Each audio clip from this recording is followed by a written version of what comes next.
النهاردة هنتكلم عن الويبد باك ستيتش، وهي زي ما هو باين مشتقة من الباك ستيتش الأساسية. تعالوا اوريكم ازاي بتتعمل. الويبد باك ستيتش تشبه شوية السبلات ستيتش، بس نقدر نعملها بلونين خيط في نفس الوقت، غير السبلات ستيتش لازم تكون بخيط واحد بس. دلوقتي زي ما احنا متعودين انا رسمة خط مستقيم ومقسمة كل حتة اللي نص سنتي. هعمل غرزة باك عادية على الصف كامل.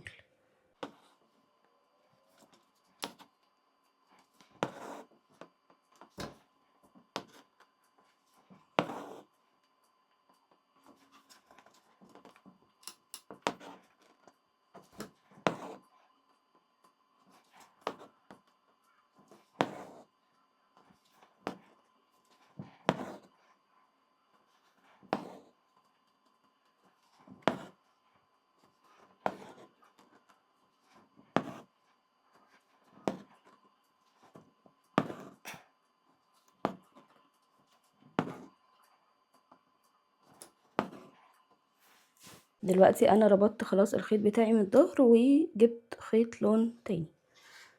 هدخل من هنا، ممكن ادخل من الشمال عادي، بس عشان انا بشتغل بايدي اليمين فالغرزة دي اريح لي اشتغل من اليمين، واطلع من الغرزة وافضل اطلع كده من كل غرزة بالخيط بتاعي، واخد بالي ان انا مش بدخل في القماش، انا بعدي بس من الخيط.